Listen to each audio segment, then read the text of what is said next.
You all know the slogan, hijab is equal to modesty. Hijab protects women. Hijab elevates society. All that, right? But in real life, hijab and modesty, no way. They don't even stand in the same ground. So Ali Dawah is asking this simple question. What is the craziest thing you've been asked by someone you were considering to get married? His guest answers the question as nothing. Then Ali Dawah does this what Dawah bros do best, right? Let me tell you about mine. What is the craziest question you've been asked by a potential? like when he was like, yo, matting, bro, because brother, I got one story for you, but brother, I'll just leave that one for you. Yeah? What is the most maddest thing that, bro, like brother, I wanted to go underneath the earth, brother. Imagine full like hijabi, jilbabi, brother. Yeah. Anyways, this is about you, mate, not me. I don't know, bro. I don't get approached like that, bro. No, but in a marriage meeting, like, has anyone watched you say mad? Like, you're like, oh, like, anything mad? Nah, bro.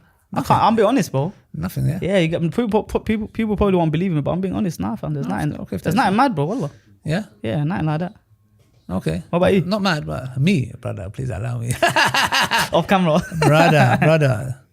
brother, this brother, Yeah. there was a sister I was getting to know for marriage, Yeah. and just was in a group, Okay. you know, and then she asked me a question off the group. What was it like, bro? She was just like saying to me, "Oh, what's like a feature you like in a woman, etc." And I just said, "Look, me personally, I don't like skinny girls." I just said round cheeks, like you know, like you know, you have. Then she goes to me, "Oh, what other kind of cheeks do you like?" Well, like, bro, when she said that to me, I was like, in my head, I was like, nah. Like, I was like, nah. Nah. In my head, I was just thinking, she's not talking about, like, it can't be. I could get it. I aired it. Like, I was just like, okay. I just aired it. But then she carried on and she was like, she started, bro, I'll be honest, I don't know where it came from, but she just started asking questions like, she goes, how big are your feet? Oh. And I was like, bro, when I was the first one, I was like, okay, that's a good assumption, yeah. Okay. The second one, I was like, okay, I'm gonna go with, and then I was just like, when she said that, she noticed I was a bit like, I didn't reply back, and she was like, lol, something like that, and I was like, okay, so I said, I was like, lol, I said, what did you mean by that? And then she was like, oh no, you know, I said, no, I don't know. I said, what did you mean by that? She goes, my teacher said, men with big feet have big brains, something like that, yeah. And then I was like, no. I said, what do you mean? And then she goes to me, and That's then a new one. at the end she was like, you know, I want to be satisfied in my marriage. I said, all right, say no more. When she said that, brother, you know, because to me, but for you to ask me that question, number one, and number two is that it shows as if you have some kind of experience. Because you made me feel like that. I'm not saying, but for you to come and say, like, where did you get this from? What kind of, or even if that's not the case, what are you talking with your friends? Yeah. So to me, I was a bit harsh. Okay. I just said, listen, I said, please don't contact me again. I've been speaking to you for 2 weeks. We're in a group. You're coming out that group, and then you're asking me some mad question. Brother, I boyed her really badly. Yeah. I told her, fear Allah, I said, you wear the hijab. Like, I'm not as an expectation. And then she started crying and like, she started, this, and I said, look, I'm not here to think, I'm just saying, look, it's not, I don't want to go ahead, because at the end of the day, you being comfortable asking that question has put a lot of shubahat in my mind. Okay. Do you get it? So personally, bro, to me, when I heard that, not only that, it affected my iman. After that day, I told brothers, I said, I'm looking for a non-hijabi. Bro, hijabis, again, this was my fault, because I had to decenter hijabis. I've centered them because I had this false expectation of them, which is my fault. I blame myself. Yeah. I thought like they're these faultless beings. I'm a new Muslim. Do you get it? Bro, hijabis have their ups and downs. They're human beings like us. Yes, it's wrong. Yeah. You shouldn't. Like a Muslim man who has a beard, who has a thobe. You shouldn't. But again, I had unrealistic expectations. I had to decenter them and stop putting them in the pedestal. So from there onwards, I actually said, I do not want to marry a hijabi. Let's think about this, not soften it. So a hijabi woman covered, Muslim woman, who publicly so-called represent this modesty game, right? Privately messaging a man, person is not her husband, nothing. Privately messaging a stranger, asking sexually suggestive questions within 2 weeks of their conversation, escalating the conversation, testing the boundaries, and Ali Dawah's reaction is shocked. Yeah, Dawah bros get shocked by these conversations.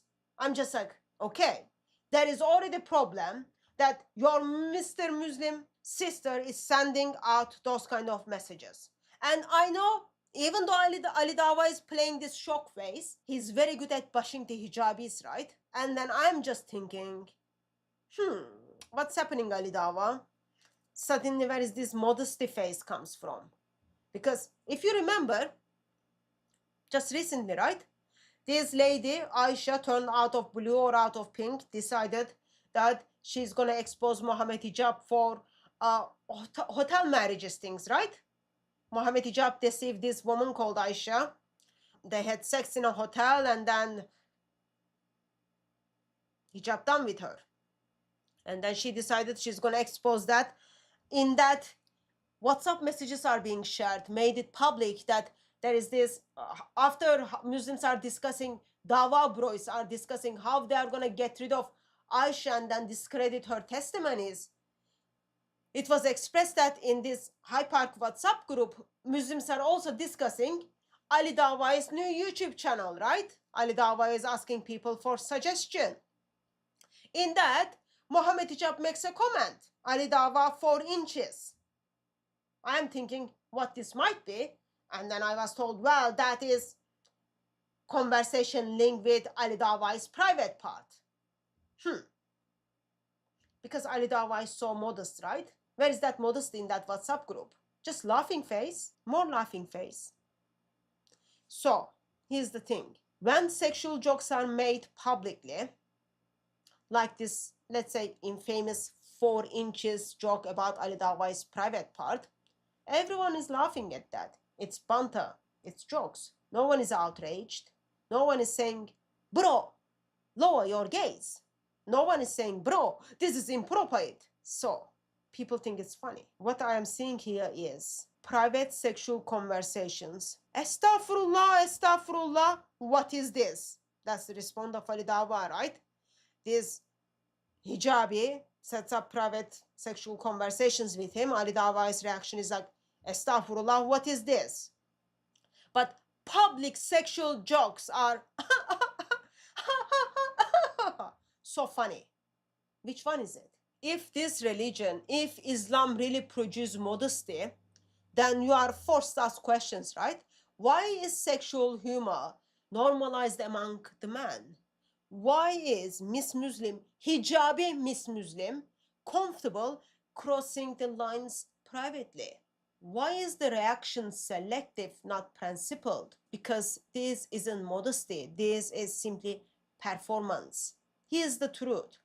Islam reduces modesty to appearance. Cover the body, wear the fabric, wear more layers, wear more clothes, display the symbols. But it cannot transform the hearts. So you get covered from outside, compromised inside, with all that religious language, worldly behavior, public pity, private confusions. And even Ali Dawah, like he's a very fake person, even Ali Dawah admits that he's shocked by what people are doing, what Miss Muslims are doing under that fabric. Why? Because he believed the image once, right? He expected under that fabric, people are representing so-called modesty of Islam. But reality simply broke that illusion, right? A piece of fabric cannot produce cleanness, cannot produce purity. It can only, somehow, you might say, maybe signals it. And then when the signal doesn't match the reality, you get exactly this. Shocked Ali Dawah, playing shocked Ali Dawah, and Miss Muslims behind that fabric, under that hijab, is simply asking very, very inappropriate questions. I am thinking like, how this conversation jumped this fast that Ali Dawah is saying, oh, what is this? What do you mean? Ali Dawah is expressing shocked. I had to ask a friend to kind of, oh, where is this conversation leading? You know how shameful that is to me? And I don't have any filter what it says. I am someone simply, let me verbalize that. Even I am trying to catch up. What these hijabis are doing under that fabric. What these Dawah bros are encouraging those hijabis to do. something is not right at all. I am reminded that real modesty doesn't come from a fabric. It comes from the transformation, not external pressure, but changed heart. That's the difference. One religion tells you cover up from outside and then do very, very creepy through text messages, even from the taxis to hotels, right? Versus another one says, I will change you from inside out.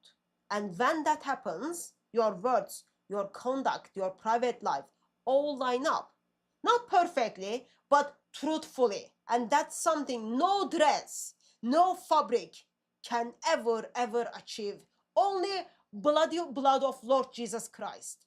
He changes you from inside out and you live truthful life.